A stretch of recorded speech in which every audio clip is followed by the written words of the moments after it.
Putusan pengadilan terhadap 6 terpidana kasus korupsi di PT Asuransi Jiwasraya telah berkekuatan hukum tetap.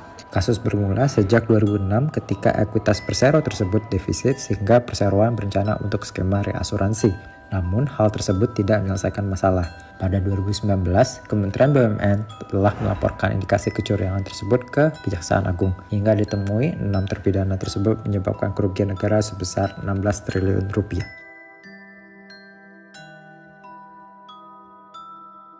Pada kasus korupsi Jiwasraya, para tersangka menunjukkan sikap pelanggaran terhadap nilai berorientasi pelayanan. Jiwasraya menginvestasikan dana nasabah pada instrumen keuangan yang tidak menjamin keuntungan tetap dan saham-saham yang tidak berkualitas, melakukan praktik rekayasa harga, dan pihak-pihak internal Jiwasraya menerima limpahan dana atas penjualan produk saving plan sejak 2013 hingga 2018. Akibatnya, Jiwasraya gagal membayar polis saving plan sebesar 802 miliar rupiah, menjadikannya sebagai perusahaan dengan gagal bayar polis terbesar sepanjang sejarah asuransi Indonesia dan menyebabkan kerugian negara mencapai 16,8 triliun rupiah. Hasil penyelidikan pihak berwajib juga menemukan bahwa terdapat penyimpangan yang berindikasi fraud dalam pengelolaan saving plan dan investasi Jiwasraya. Potensi fraud disebabkan oleh aktivitas jual beli saham dalam waktu yang berdekatan untuk menghindari pencatatan unrealized loss. Kemudian, pembelian dilakukan dengan negosiasi bersama pihak-pihak tertentu agar bisa memperoleh harga yang diinginkan. Selain itu, ditemukan juga investasi langsung pada saham yang tidak liquid dengan harga yang tidak wajar yang juga disembunyikan pada beberapa produk reksadana. Salah satu penyebab terjadinya gagal bayar Jiwasraya adalah investasi yang dilakukan tidak didukung oleh kajian usulan penempatan saham yang memadai. Sejak 2006, Jiwasraya sudah membukukan laba semu. Tetapi alih-alih memperbaiki kinerja perusahaan, Jiwasraya justru menggelontorkan dana sponsor untuk klub sepak bola Manchester City pada tahun 2014.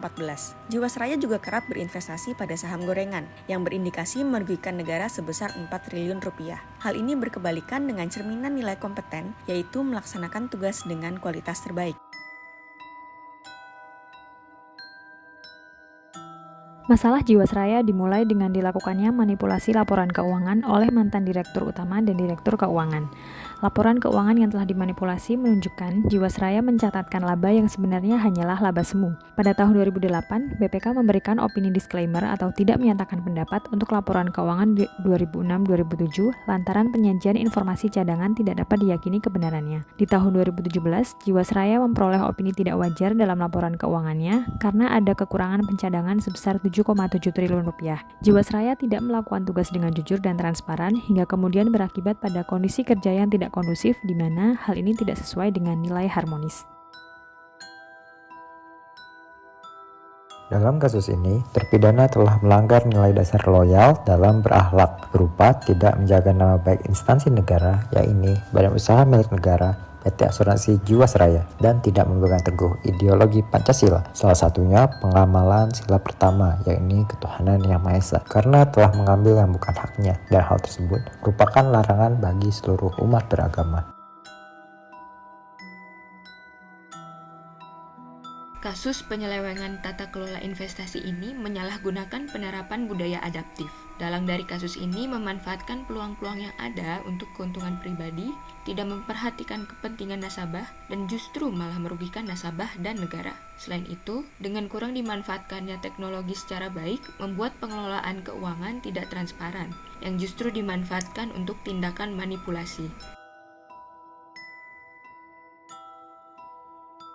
Selanjutnya, pada kasus korupsi Jiwasraya, para tersangka juga menunjukkan pelanggaran terhadap nilai kolaboratif karena alih-alih bekerja sama dan menggerakkan pemanfaatan sumber daya untuk tujuan bersama memberikan pelayanan baik bagi masyarakat, mereka justru berkolaborasi untuk memperkaya diri dengan menerima limpahan dana atas penjualan produk saving plan. Para pihak yang terlibat dalam kasus ini juga bekerja sama melakukan praktik window dressing atau rekayasa laporan akuntansi agar seolah-olah manajer investasi yang nakal memiliki kinerja baik dan Jiwasraya tampak baik-baik saja.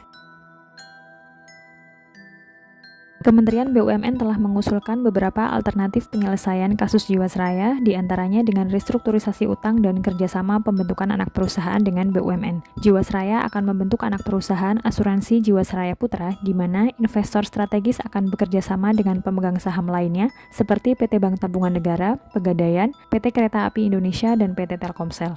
Sementara restrukturisasi utang dilakukan melalui FG Life, sebuah holding BUMN asuransi dan penjaminan. Langkah-langkah ini menunjukkan kolaborasi antar BUMN yang menggerakkan berbagai sumber daya untuk tujuan bersama, yaitu penyelamatan Jiwasraya dan pemenuhan hak nasabahnya.